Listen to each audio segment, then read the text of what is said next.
Hi everybody, Dan Illman, Matt Bernier, the DRFBets Race of the Day for Wednesday, May the 15th. Race number 7 at Delaware Park. We're going 6 furlongs. It's a $16,000 claiming event.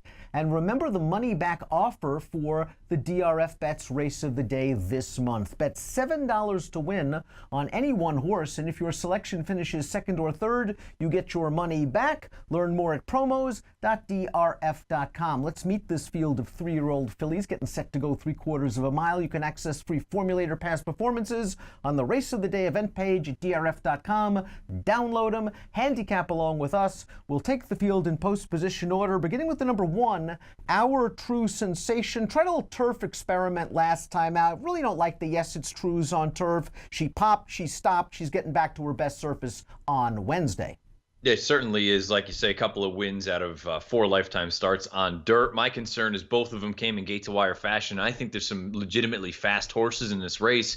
If she's going to win, I think she probably has to do it in a different style. Having said that, she has one way to go. You're breaking from the rail. I think you got to be aggressive out of there. She is trained by an underrated horseman in Keith Nations, and we have a positive formulator fact, limited positive data for Nations over the past 3 years with 3-year-olds moving from turf to dirt sprints. 43% winners, a $4.40 ROI. I agree, though, this filly has some gas, and there appears to be other speed in this race.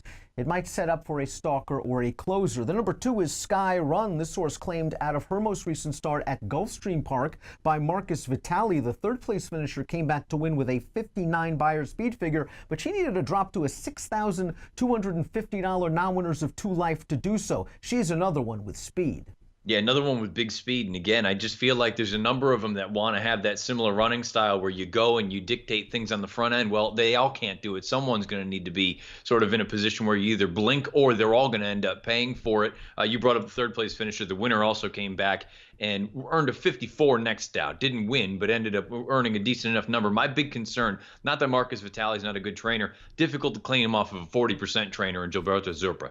The number 3 is Yesterday's Plan, and I loved the way this filly won 2 starts back for the $16,000 tag. She just prompted the pace 3 wide, took over as easy as pie on the turn, and then was basically just ridden out. She was merely shown the whip by her rider as she drew away. Last time out, Claudio Gonzalez got very aggressive, stepped her up into the $50,000 optional claiming ranks. She was 11-1. She didn't fire. I'm not trusting that race at 7 furlongs. If she runs her race 2 back, she's very dangerous. Yeah, I just look at it and say, I think you're supposed to draw a line through that N1X for the reason you brought up. Just a much, much tougher spot. And also 7/8 of a mile. You get her back to 3/4 at the level that she won at 2 starts back. She may not have beat a great field that day, but I agree with you. I like the way she did it. I think if you run that race, she's got a big chance. Morning line favorites, the number 4, Creedability. No trainer hotter at Delaware than Anthony Pecoraro, who has started out this meet. 6 starters, 5 winners, 1 second-place effort. And we have a Creedability formulator fact for Pecoraro. Over the past 4 years, 3-year-old last-out winners returning in mid-level claiming dirt sprints. 45% winners, a 447 ROI. And this filly might just have the right running style for this race, although I wonder how much improvement is expected after 11 lifetime starts. Yeah, definitely valid. A career best fig of 62. Look, at 62 probably is good enough to win in a spot like this, but her recent numbers are a little bit on the lighter side. I don't know that she has any real edge on this field. And I don't know about you. I understand people are going to look at it and just see, well, claiming 25 last time, now claiming 12. That was against non-winners of 2 life. This is going to be, in my opinion, a little bit of more of an acid test, or at least, at the very least, I would say it's more of sort of a lateral move. I don't know that she has any real edge on this field. I agree with you, though, from a running style standpoint, she probably has the best of the field. The number 5 is Mad Mary, and she's going 3rd off the layoff. And I thought she faced a decent field last time out at Penn National. The winner of that race came back to run 3rd in an allowance race, and now winners of 1 other than with a 63 Beyer speed figure. Now, Mad Mary, as we see from this Timeform US pace projector, is expected to make the lead. I thought she had a pretty easy time of it on or close to the lead in her last couple of races, and she couldn't seal the deal. I'm not sure if she's as fast as the 1 or a 2. If I was handicapping the pace projector, she might be sitting 3rd for me. And I have to be honest with you, I don't even know if she's going to be fast enough to even be in a position like that. Because like you said, that most recent run, Timeform had one of the fractions color-coded blue. She was out there basically. I know 21-4 looks fast, but you got to factor a number of different things into consideration. I think she's solid. I don't think she's spectacular. You brought up the field she faced. Much better, I think, from a number standpoint than some of the girls she'll face here. But from a running style standpoint, I don't think she's fast enough to make the front. Little Cat G won her career debut over the Delaware Park surface, which makes me think, A, she likes the Delaware Park surface, and B, she runs well fresh. And we have not seen her in about 3 months leading up to this race. She was in a little tough perhaps last time out at Parks, where the winner returned to finish to win a $32,000 claimer at Laurel with a 59 Beyer speed figure. These connections thought enough to throw her to the wolves in her second and third lifetime start in 100 grand stakes races at Maryland. It's just that she hasn't gotten much faster since that career debut. Yeah, it's certainly a concern. I guess if you are intrigued by her, the running style should be to her benefit if you think the pace is going to be on the hotter side. And those 2 starts at Delaware, from a numbers standpoint, those are 2 of her better races. Having said that, boy, she still needs to jump up in a pretty big way. Let's take a look at our top selections for the DRFBets Wednesday race of the day. True to Janine is where I landed for Trevor McCarthy.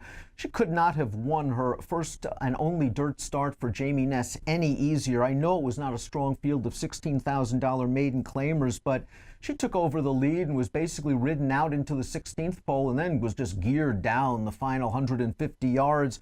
They tried turf with her last time out. Again, it's a yes, it's true, trying to go long. I don't think that's what she wants to do. Cutting back here, I think she can settle behind the speeds and perhaps come with one run. She's got to do it against winners, but I think True to Janine might work out the right trip. You know, the other interesting thing for me, it's always difficult to make a decision on what to do with the numbers. 2 starts back from a Beyer standpoint, she's right there, and she's right there really from a Timeform standpoint as well.